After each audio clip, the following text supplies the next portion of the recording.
Welcome back this afternoon.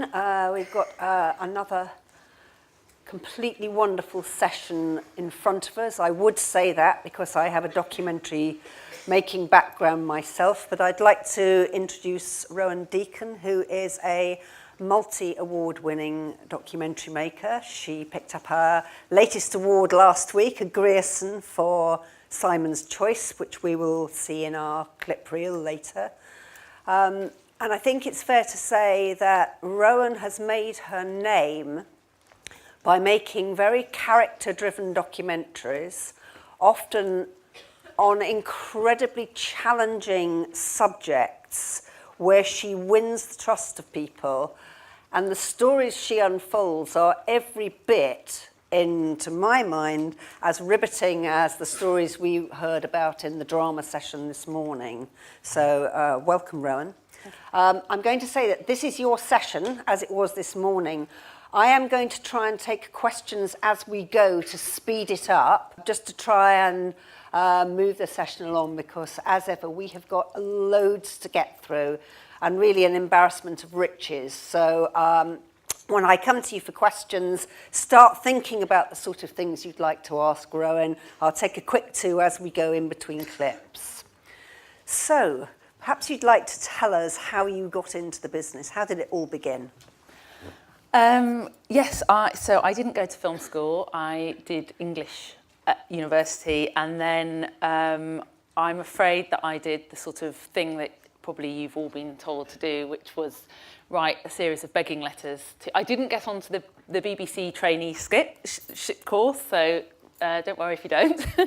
I wrote to loads of production companies begging for some free work, I'm afraid. I did about 4 weeks over one summer just logging rushes at a company called Wall to Wall, and then managed to luckily get a job in what they call development, which is coming up with ideas. It's often easier to get a job where you're not given responsibility for actually making programmes. So I was meant to be coming up with ideas for new programmes.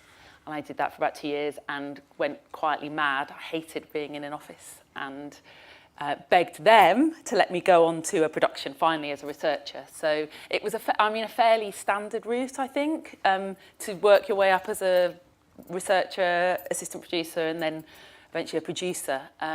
Although not only in observational documentaries, I did quite a bit in different forms, like specialist factual, history programmes, Jamie Oliver's food programmes at one stage. So a bit of a mix, actually, which helped hone in what I really wanted to do. I have to say it helped doing things that I didn't want to do, because it made me realise the type of films that I wanted to make.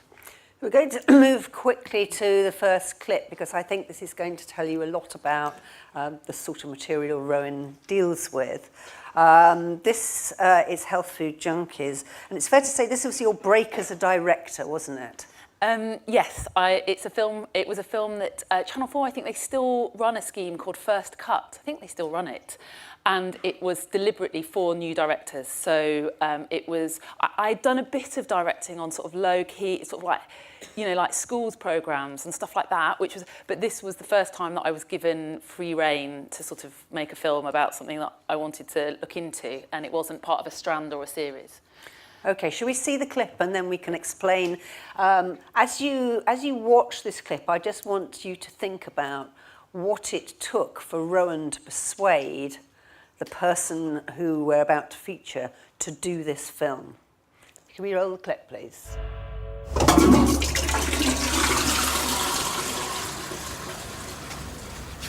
So this is Fresh pea. And this is a daily thing? Yeah, daily urine therapy, at least once a day. Don't pull that face. What does it taste like? Not much today. It's a little bit salty, but not too strong. And why doing that?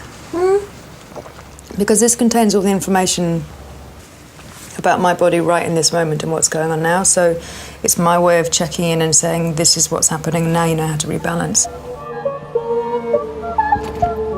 Suki has a very unusual diet.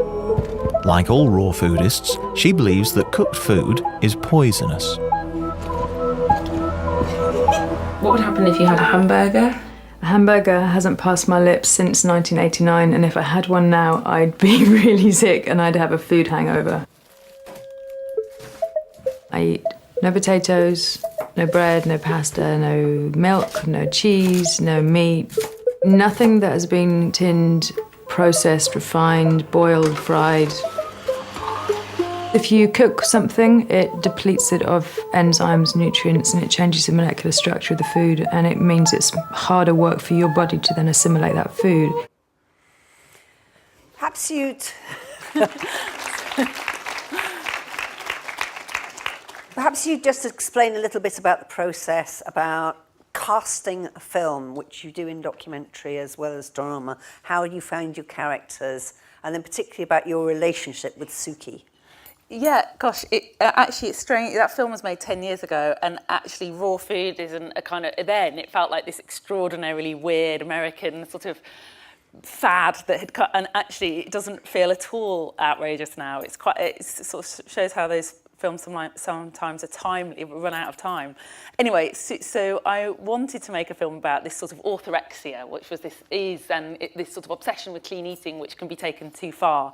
And I wanted to find people who were at the extreme scale of that, which Suki was. And God, how did I find them now? I think I sort of just I sort of went along to lots of raw food events and speeches, and there were various people who had kind of gone to the extreme side of that.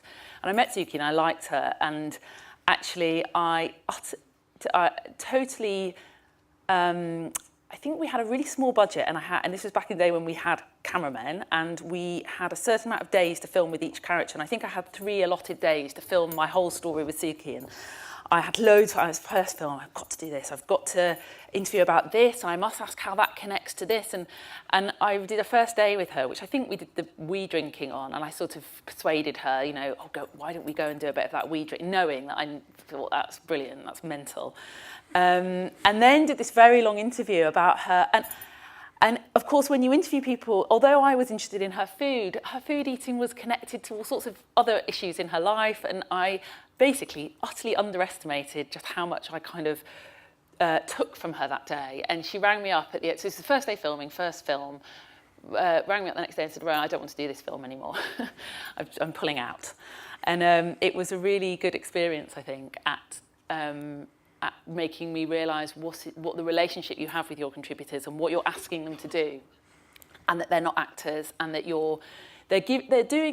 people take part in films for all sorts of reasons, and you're not normally just persuading them, but I realised I had to be much more respectful, actually, to how I filmed with people, and that you do a little bit, and then perhaps you show them a bit of the footage. And I managed to persuade Suki to come back into the film, but it was terrifying and a really important, for someone, it was a really important lesson to learn that the relationship with contributors is a kind of reciprocal one, and you can't just expect them to deliver what you want, which she did there. I mean, she gave me what I wanted that first day, so I should have gone home happy. Instead, I kind of kept going and asking more and more of her. So anyway, but the film did end up getting made. And there's another character in the film who isn't a very likeable character. That was another big lesson. Actually, this clip just showed Suki. He wasn't very likeable, and when I showed him the film, he didn't like it. And I think that's probably because I didn't like him, and I cut him in a way that wasn't...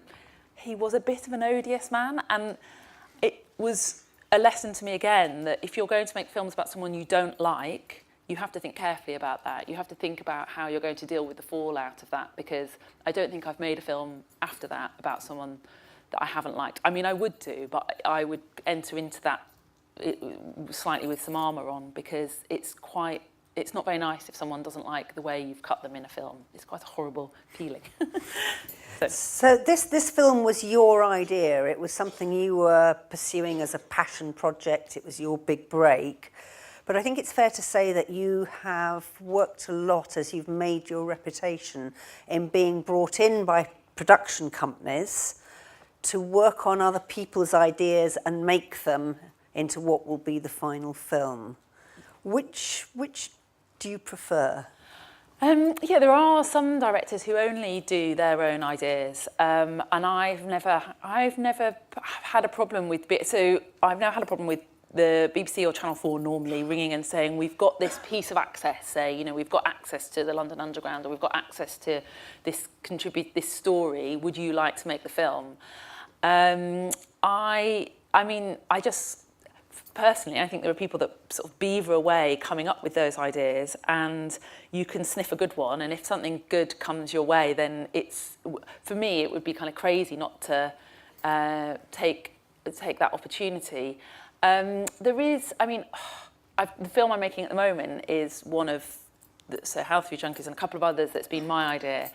And I think perhaps also it takes a certain courage to do that. So I might have had to have built up the experience of making films that I knew that a channel had endorsed already. So I sort of know, well, if the BBC are shelling out this money to make this film, it must be a good idea. I think when it's your own ideas, I would be quite honest to say that I've only just developed the kind of courage to say, no, I want to make my own ideas. It's taken quite a long time to get to that position. But I would say some people just are able to do that from the start, and that's great. If you've got that kind of confidence in your own ideas, or you've got one film inside you that you've got to make. But I wouldn't say that, I don't see taking commissions from the channel as second best, actually. I mean, I've made some of the best films have been not kind of my idea. They've been given to me as a territory, I suppose, and then you find a way of telling a story through it. I still feel an ownership over them, if that makes sense. Which brings us neatly to the next clip we're going to see, made for BBC Three, when BBC Three was actually a channel, not just online, and made at a time when they were using celebrities, shall we say, as a way into exploring difficult subjects aimed at a young audience. So, Rowan, take it from there. What were you given? Yes, so I was asked to make a film about Tulisa, who was sort of on the brink. I mean, she'd been famous from her end-ups fame, but hadn't kind of broken into the sort of mega fame of, if that's what X Factor is, but is it X Factor she does? So a mentor on television had managed to get access to her because her mother has lived with mental health problems all of Tulisa's life. And they wanted to use the fact that Tulisa has this first-hand experience of living with basically caring for her own parent, as a way of exploring an issue for BBC Three viewers. And I think I would have been at that stage in my career, to do something where the sort of shorthand of a celebrity is going to get a project quite a lot of coverage. I would probably admit there was a bit of strategy in that move to say yes to that, because I wasn't desperate to do presenter-led projects. They're very different to the pure observational films. But I thought, I met Tulisa, and she's actually a really bright, she's slightly mad, but she's a very bright, insightful, emotionally kind of interesting person. So I thought, if we're going to make this work, it's got to be more than just Tulisa presenting, like Tulisa walking around looking slightly cool, and then these other people giving us their kind of hearts. Tulisa had to kind of give something too. So that was the big challenge with that film. Shall we see the clip, and then you can talk about some of the challenges afterwards? Yeah.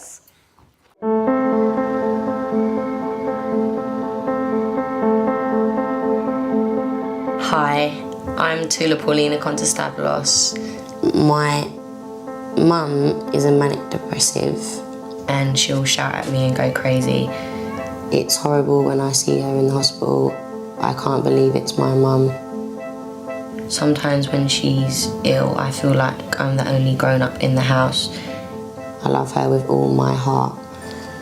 So that's quite sad, really, reading that. It's like, that is basically how I was feeling at the time when I was 12 years old. It was the school play when I was Tallulah in Bugsy Malone. It was fab, yeah, I love that. Mum has suffered from a mental illness called schizoaffective disorder since before I was born. Here's a good one of me and you. Yeah, it's nice, isn't it? Yeah, you look lovely there. My dad left home when I was 9, and ever since it's just been me and Mum. We still live together today. Disneyland, yeah. Do you remember how hard we saved up to go to Disneyland for ages? I remember that. And we stayed in the proper hotel and everything. We did, yeah, absolutely. Yeah. Did you remember all the characters When Mum's well, we have a really loving relationship. But when she's ill, she becomes completely withdrawn and paranoid, hearing voices and imagining people are out to get her. I'll come home one day and she might be crying, really emotional, just needs a hug, feeling sad. She doesn't know why she feels sad. Other times she might be more aggressive and on edge. It's very manic, it's very, all over the place. 1 minute she's like this, 1 minute she's like that, and up, down, up, down. Mum had several episodes during my childhood and had to go into hospital for long periods of time before she recovered. I just remember police turning up, ambulances, my mum literally being restrained and being dragged away.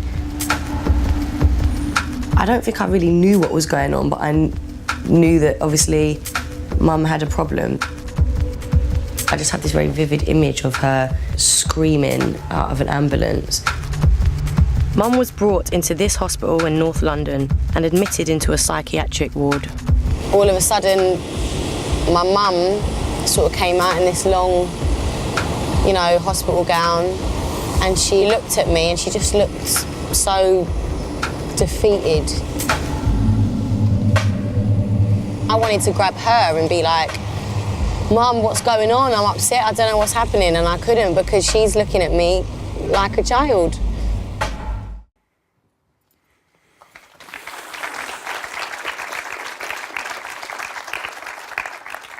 So plenty of challenges in that film. I mean, the first thing really, of course, is doing films about mental health are surrounded by an enormous amount of ethical challenges about, are people consenting?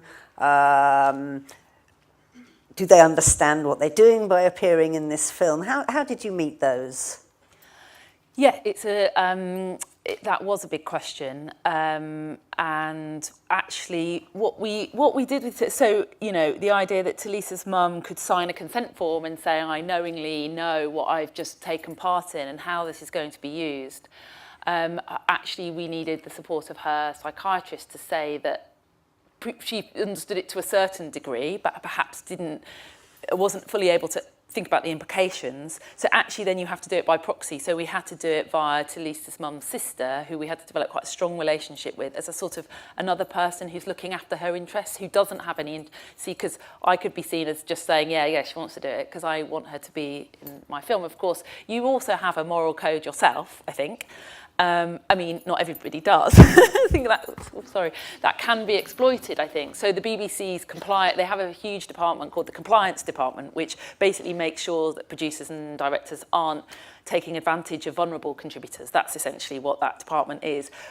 But really, I think you also know, I mean, you have a lot of discussions in the edit often about, is it fair to make this person say this? Is it fair to show that? And I think that you have your own moral code, but you have to kind of go through a series of almost like ethical hoops to prove that you do have that moral code. So in this case, Tulas's mum's sister actually was someone that we had to work quite closely with and spend a lot of time with. So we did things like showing them bits of footage. I mean, I always try and show contributors bits of the film because I think it's a collaboration, and I think that they must feel, my God, what am I doing? I'm handing over my story to someone.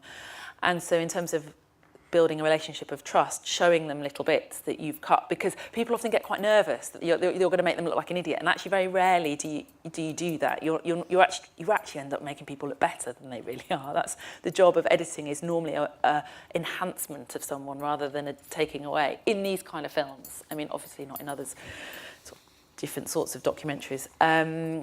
So showing them that they come across really well is a helpful thing, and I think we showed bits of Tulas's little meetings with her mum to her mum, just so we could gauge how it was making her feel. I don't think Tulasa found the experience easy, and I think that not just with sort of celebrity presenters in the case of Tulas, but with contributors in general. Actually, if they're finding the process of making the film uneasy, then you know that you're doing the right thing, and that's quite a difficult position to be in. I think if everyone's fine, it's like, yeah, I'm just doing this film and it's really easy, and they're just asking me to turn up and do a bit, then you're not really getting to the heart of the story. So I think you're keeping people in this place where you're not having the Suki phone call going, I'm dropping out, but you know that you're pushing them. And I think that we had to, with that film, I had to push Tulisa to sort of show me her diaries, and because otherwise the audience don't. You have to sort of feel sympathy for people in the film in order to care about them. But to get people to get your audience to feel sympathy, your contributors have to suffer. I think that's how I often describe it. Like, you're going to have to suffer for me, and that's hard. That's quite a difficult process, I think. Balancing act. And you do now often self-shoot, which we'll come to later, but this film, even though it was on a tightish budget, you fought very hard not to shoot this, didn't you? Explain a little bit about that. Yeah, so obviously the documentary world's changed now. I think probably everybody is expected to self-shoot. I started in films when we still actually used cameramen, but then very quickly, the cameramen or women, it very quickly turned into, you have to self-shoot. And I do shoot, but I have to confess that I don't enjoy it. Some directors love the shooting. I don't enjoy self-shoot. I feel if I've done a day shooting, I've actually, like, by the end, and dealing with the contributors and dealing with the story, I feel like I've given, like, marrow at the end. I feel like I've literally given everything. And so that's not very enjoyable. It's it's all-encompassing, the sound. So I do it sometimes, but with Tulisa, I recognised that she would need quite a lot of directing, basically, that I had to stop her doing the kind of end-up Tulisa, which was like super cool cribs, like come and see my house. It had to be real, and actually to get someone to be real who's so used to, someone who's very, very used to being on telly and on stage, to sort of strip that down a bit, I thought I can't do that and be hiding behind a camera. Sometimes it's a bit of a distance. So I thought very hard to have a few cameraman days. So the sequence, actually the end of that sequence, shot with a cameraman, and it lifts everything. I don't think there are very few self-shooting directors who shoot as well as DOPs, and I felt like lifted the film. So that was my benefit, but also that was like a bonus. But the main thing was that I was able to use all my energy to sort of looking after Tulisa, I guess, because she was quite young and she needed sort of reassurance as well. So self-shooting is good, but it's not always the right way, I don't think, with different projects. Should we take a very quick couple of questions before we move on? Anybody got anything for Rowan at this stage? We've got one here. Anything over there? Yeah, and one there. So microphone here and a microphone up there, please, on this side. Thank you. Take this question first. Hi, Ren. My question was more about going back a bit further, where you were talking about almost something that's commissioned versus your own ideas. Yeah. And if it's your own ideas, how do you sort of go forward with intellectual property? So if you're approaching someone to commission an idea and they go, oh, that's an interesting documentary, we could make that without using you. That's sort of where my fears as a documentary maker might lie. Yes, I think that's a valid fear, and there isn't much that you can do about it. The biggest thing I ever do is just send a proposal in an email, so I've got an email trail to that. Although if that company then did go, this is a great idea, but I want a more, this is back when I didn't have a huge amount of experience, but I want a more experienced director to make this. Actually, there's not a lot you can do. Normally ideas are more than just ideas. They're normally access. So I wouldn't take an idea that's just like, oh, I want to make a film about health food. I'd say, I've got this woman and I've got this woman. So your access is your buy-in, your protection, I guess. But there are situations often where one production company will be fighting over the same piece of access. So something will be a current story and you'll ring them up and someone else has already got to them first. So I think legally there isn't a huge amount that you can do except to go to production companies that you trust. So take it via a production company. It's very rare that a channel would take a commission directly from a director. You'd have to go but also that an idea probably is only an idea until it's got a piece of access attached. You can't, because someone else could have just said, well, I came up with that too. Yeah, I hope that sort of answers. Okay, and the question up there? Hi, I was just wondering, how do you write a documentary? Because I always hear that, you know, written by, and I'm just curious about it. So is it like you write, what's your personal process? And I don't know if it's a common one. I don't know if there is like a format, like there is a drama screenwriting. So Yeah. is it like you write a list of things, you know, images and dialogue you want? Or is it, you know, once you have the footage, you make a paper edit? Or neither, or both? Yes. No, that's a good question. I mean, it's different for different projects, and I think different for different directors. I think in compared to drama, or documentary is much more organic. I heard Louis Theroux the other day saying that in fiction, the director is God, and in documentary, God is the director. So you can't have that much control. The whole point is you're following a story, and normally with the best observation, you're following something that you don't really know what's going to happen. So in terms of writing it, does that say written? Gosh, I guess that means the commentary. Ultimately, if there's a commentary, then that's what you're writing. But you would normally write an idea, like a proposal, where you might imagine the film. You know, you might imagine it when it's finished. So you would pretend, I mean, you don't know what's going to happen, but you'd imagine what you would like to follow in an ideal world and what these characters are going to tell you and what the meaning of the film is. You know, you'd have to interrogate what's the point of making this film in order to sell it to the channel. That would be so that's the first stage of writing. Then after that, I'm actually writing questions normally. Questions and scenes. Sometimes I'm thinking in scenes, so I'm thinking I need this person to ask these questions, but I need to illustrate something. You know, documentary is visual, so you're constantly thinking, how on earth do I visualise that? So, for example, that bit with Tulas is a good example. I knew this horrible story had happened to her when she was a teenager, that her mum had been sectioned, and I knew we wanted to illustrate that. Of course, we had no footage of that story, so it's sort of thinking, oh, how might I dream up that sequence? How might that? So you're writing, but in a much less prescriptive way than drama. You're sort of, in an ideal world, I'd have this, but then the magic of documentary and why I find it so much more exciting than drama is that on the day something different happens, and you have to be incredibly alive to things suddenly changing, and like suddenly, oh, Tulas taken me into a room and she's got a diary there. Well, this is much better scene than the one I wrote.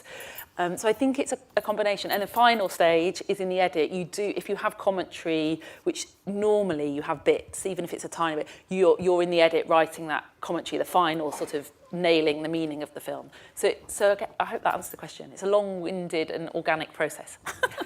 Okay, so we're going to move on towards the next clip now. And this was a series called The Tube about the London Underground. Quite a dry old subject on the face of it, but how did you explore that, and what were you looking for? Yeah, actually, it's funny because I loved making this series. So it was the first series. There's in British, it depends what you want to do, but in documentaries, you're either kind of doing television documentaries or you're doing cinema feature docs. And I've worked in television documentaries mainly, and it's very rare to get single commissions. There's a lot of trend for series at the moment. So the Rig series, 24 Hours in A&E, all of those big rigs. And I realised that as a director, I had to tackle a series. They're mammoth things to take on. So it's like this Tube was 6 hours of television about the London Underground. Actually, I was delighted to do it because I just thought there's something, this is an opportunity to do a portrait of London. That's what I thought, that this city that I love is. I'd also slightly vainly know that Molly Dineen famously did a film about the Tube called The Heart of the Angel. So in some sort of pathetic way, I felt I was following in her footsteps. So that's quite sad to admit, but true. And also actually access-based documentaries like this, a lot of the work is done by the production company gaining access to the Tube. So to get access to an institution like London Underground takes a year of work. So to be handed that piece of access, you know that if you can get in, if you've got permission to film anywhere in the Underground at any time, you know you can do something. I just thought we can do something with this. We've got, and we should have fun with it. I think that was the biggest thing. Sorry, keep answering long out there, long out there. No. Let's see the clip. Okay.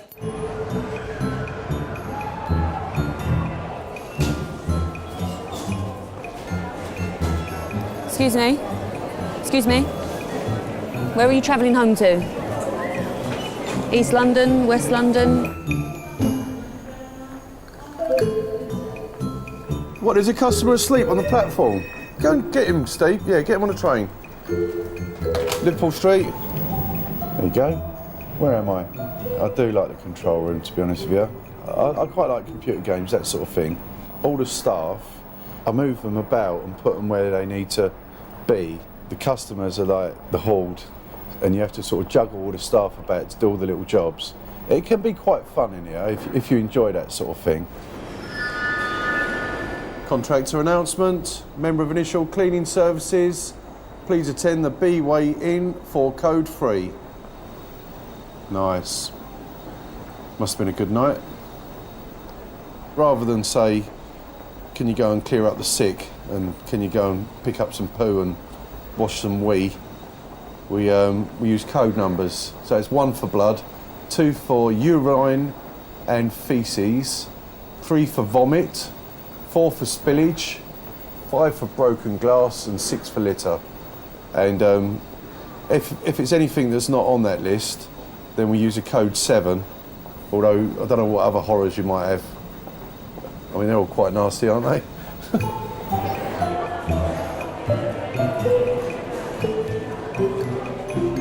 When people get drunk enough, vomit after vomit, vomit after vomit. Nobody apologized, never ever. I never had any case somebody apologize for that, or never. They can vomit in the middle of booking hall or just don't care. They vomit sometimes on the walls, on the doors, on the windows. And and I think people, they just become animals. I used to be a cyclist, kind of professional cyclist for many years. I used to be, my best result was second in Soviet Union in 25 kilometers distance. So I didn't get any profession. That's why I came here. When I never been in the United Kingdom, I imagine it, United Kingdom, it's just like to be like kind of paradise country, like everybody so polite and nice and clean country. And yeah, I was surprised. I was shocked.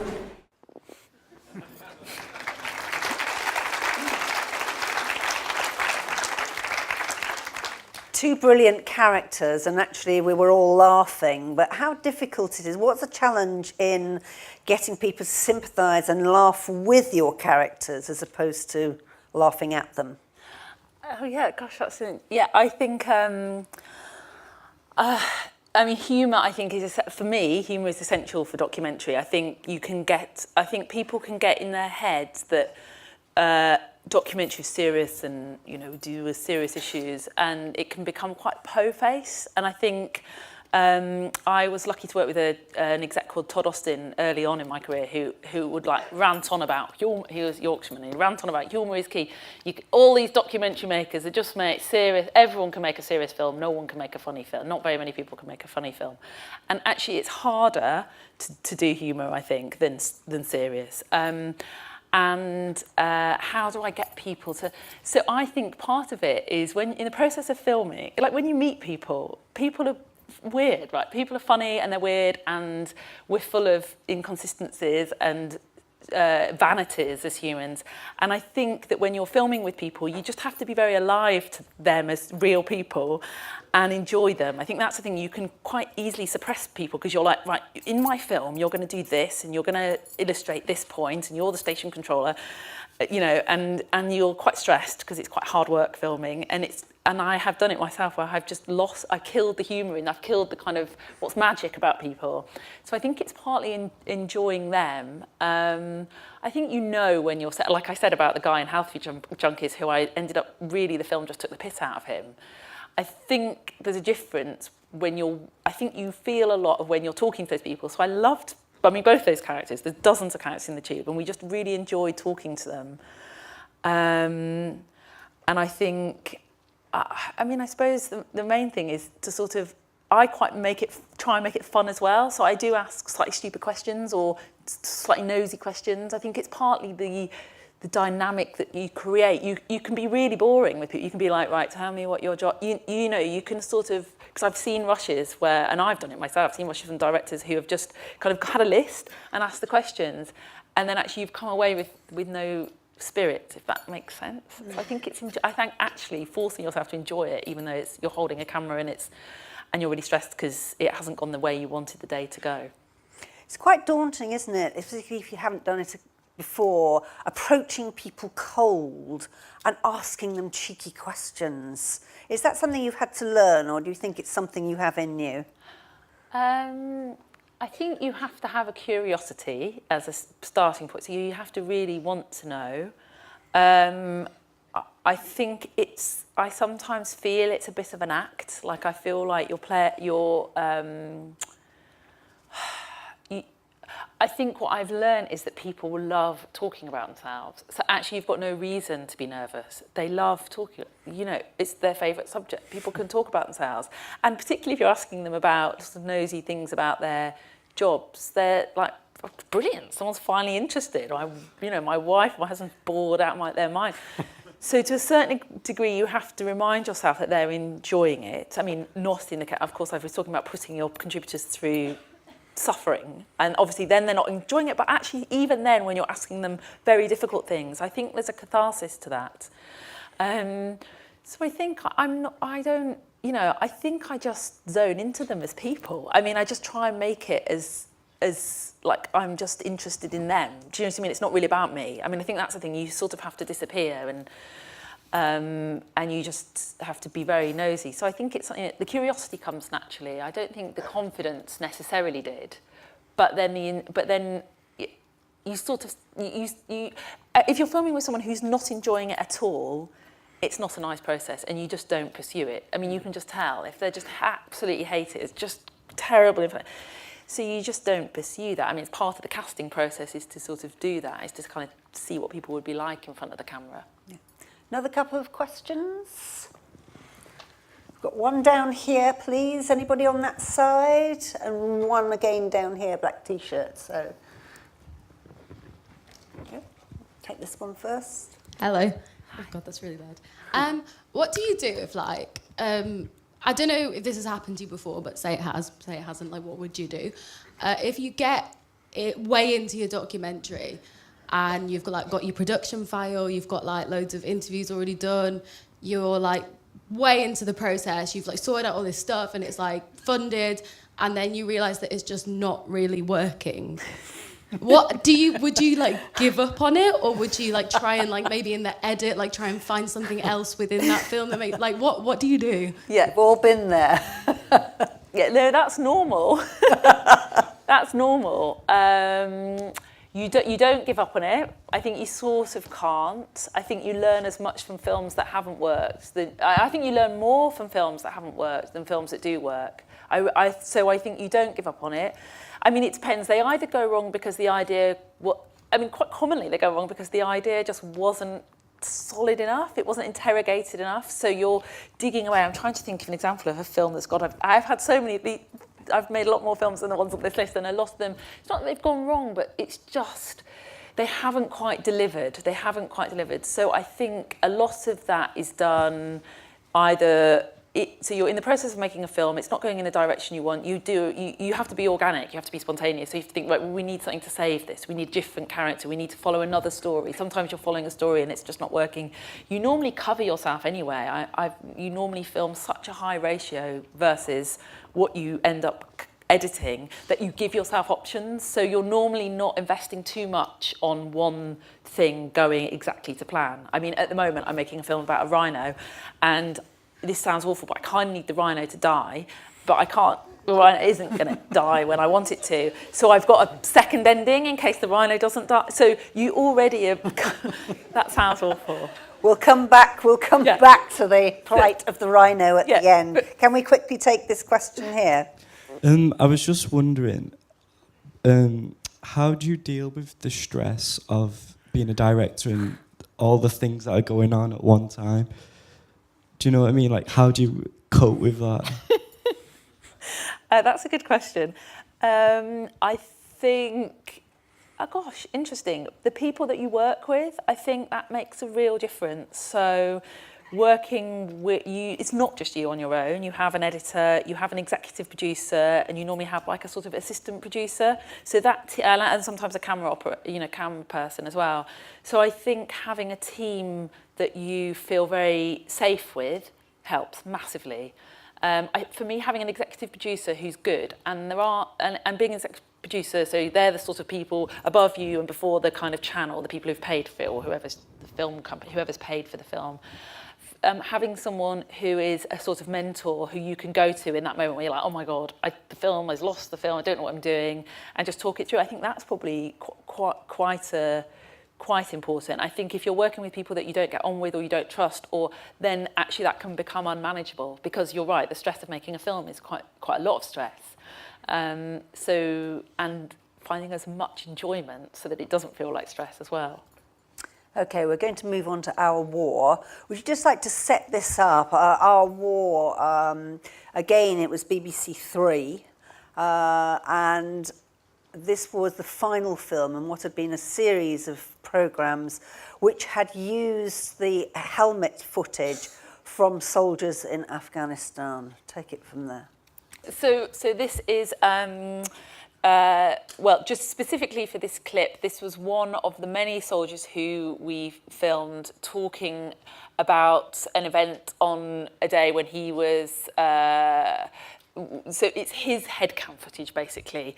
I mean, the bigger point to the film was this was already a multi-BAFTA-winning, award-winning series. So I came late to it, and BBC wanted to make a very final film for Our War, and I was quite sniffy about that because I thought, oh, it's already made, it's already been done.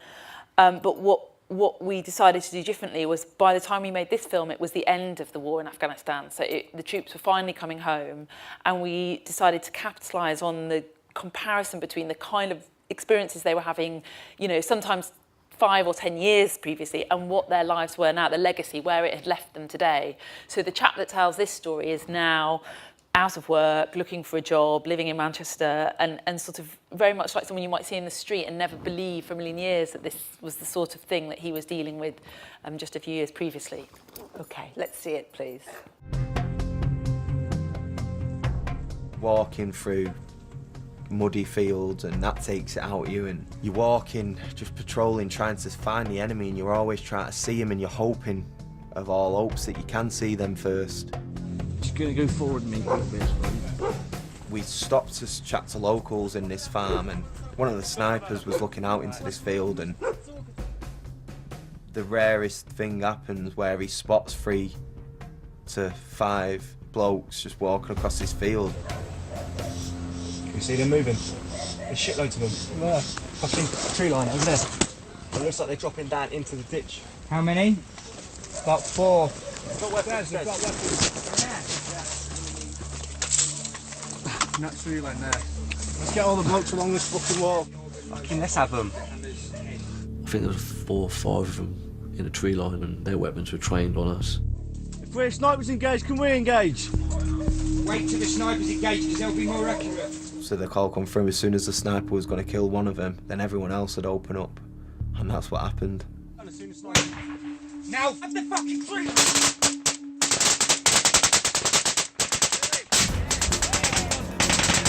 There was a lot of gunfire. There was a lot of gunfire.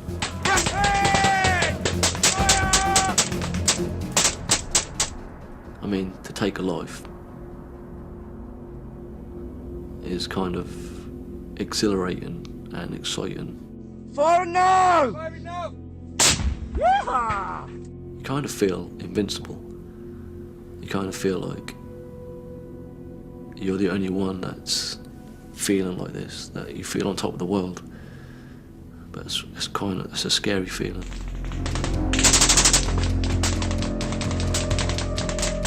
It was just this sound of, sounds corny, but it was just death. It was just everything that, we chucked everything at them. Don't know how anyone could survive that, and yeah, it was great.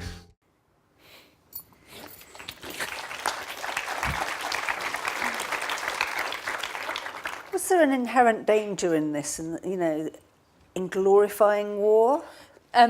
Yeah, and actually that's quite one of my ambivalences about the project was that not so much that it was glorifying war, but it was like our boys that suffer. And one iteration of Our War Goodbye Afghanistan was to try and get access to some Afghan, either members of the Afghan army or villagers. And actually, it wasn't possible to do that, or it wasn't possible in the time. It felt like another project, because for exactly that reason, I was, I'm a sort of, I had some sort of.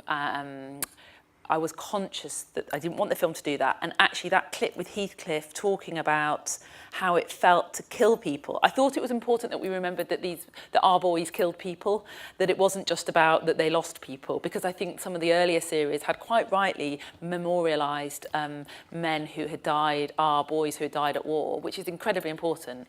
But that we also remembered that probably a lot less of our boys died than sort of Afghan children, for example. So there was a big decision about whether to put that bit in of Heathcliff talking about how invincible he felt, because he's morally dubious there. And yet the film shows how he has suffered. I mean, just hideously with that. So I hoped that the film doesn't glorify war. Actually, I mean, I think it does the absolute opposite. It just shows how for those soldiers it was a shock, and they weren't expecting to do what they had to do, and the losses that they incurred, not just physically, but also kind of mentally, and how they feel quite lost in the world now. It probably doesn't advertise going and joining the army, although the MOD loved it, which is so maybe it did a bit. So morals are a huge part of the last programme we're going to talk about. This is How to Die, Simon's Choice. It's multi-award winning, but quite a tough gig. Yes, it was. I mean, deliberately chosen because it's a tough gig, because again, this was something that Minnow Films came to me with, the sort of territory. We want to do assisted dying. We were very aware that assisted dying is a kind of polarising subject matter where the press sort of deliver it in this, pros and cons. There's been a debate going on in Parliament for several years about whether it should be legalised. So it's a sort of current affairs topic. And the idea was that we wanted to tell the story of, sort of explore the issue of assisted dying, but through people who are living that experience, and also to try and get into the pros and cons of it, but in a way that we didn't make a campaign film, so we weren't showing that one side was right and one side was wrong. There were some issues that are complex, and they're complex because it's not black and white. I mean, a bit like the war stuff, they're the most... In terms of filmmaking, they're the most interesting subjects you can get your teeth into, because you're not making a ranty polemic film that's just telling people... I mean, those films have a place and I think they're good, but I quite was drawn to the fact that we were going to try and pull our audience in two directions at once. So that was the idea, but we didn't have any characters or anything. We just had this idea that was good, meaty subject matter that mattered to people. It was a big moral debate for our society, and one that people all have an opinion on. Everyone, it's like abortion or something. People all have an opinion, and perhaps we could get them to rethink those opinions through real people's lived experiences. So you and your producer started off with how many families were you following and engaging with going through this process?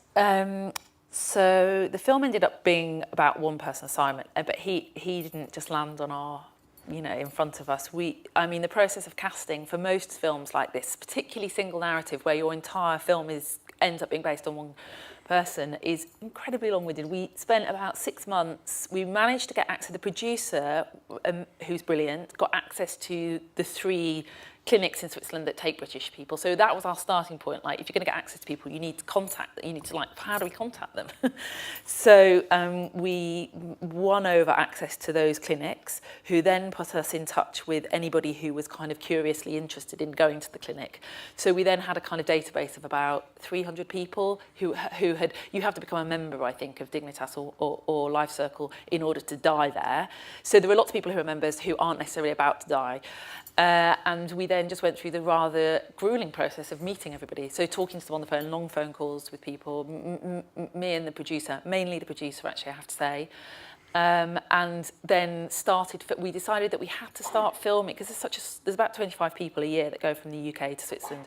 We had to start filming with anybody that would let us film with them, essentially, because we couldn't actually cast in that traditional way. If you've got like, you know, dozens of people and you're just trying to find the person who will best illustrate the story.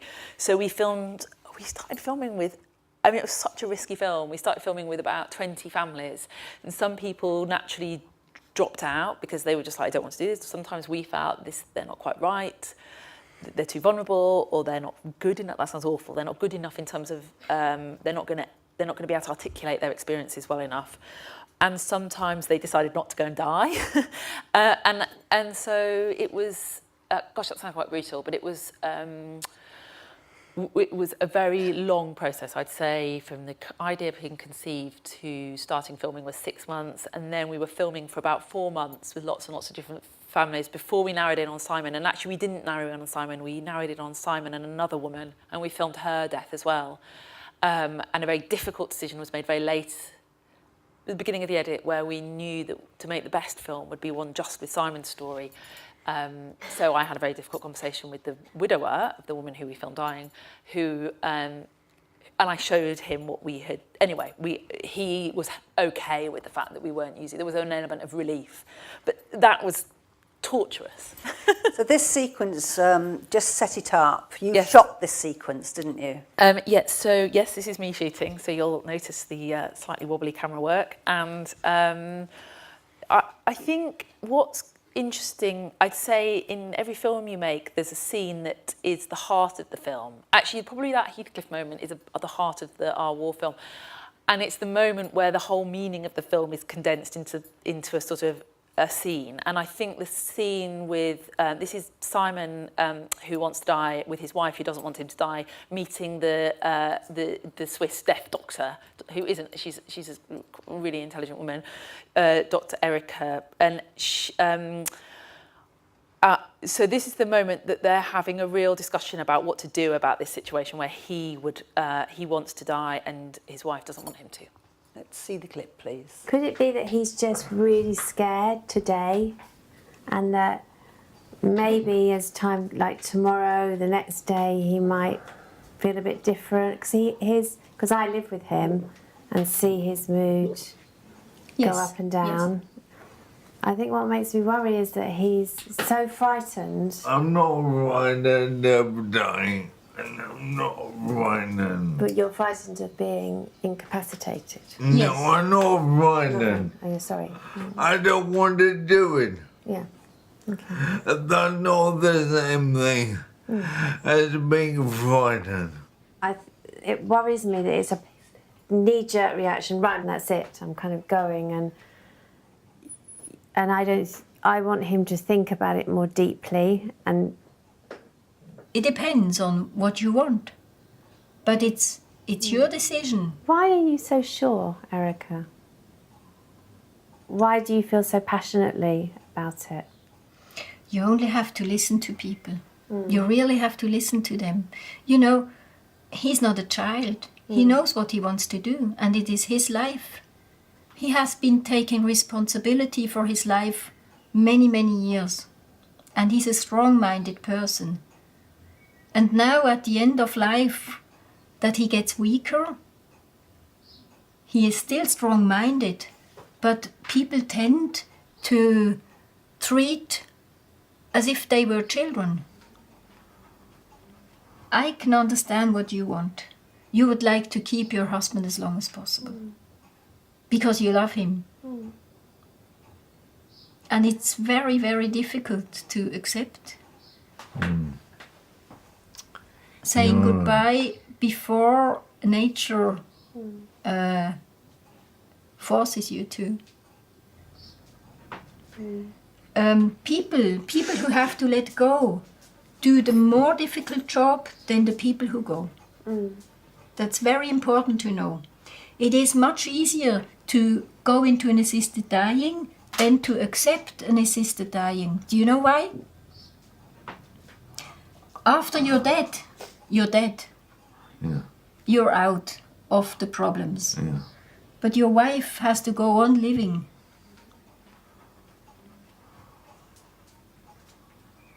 You must ask yourself, is it his decision? Is it your decision? Is it his life? Is it your life?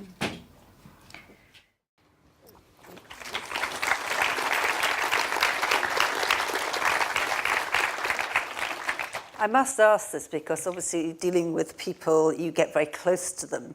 How did you keep your equilibrium dealing with that couple and making this film?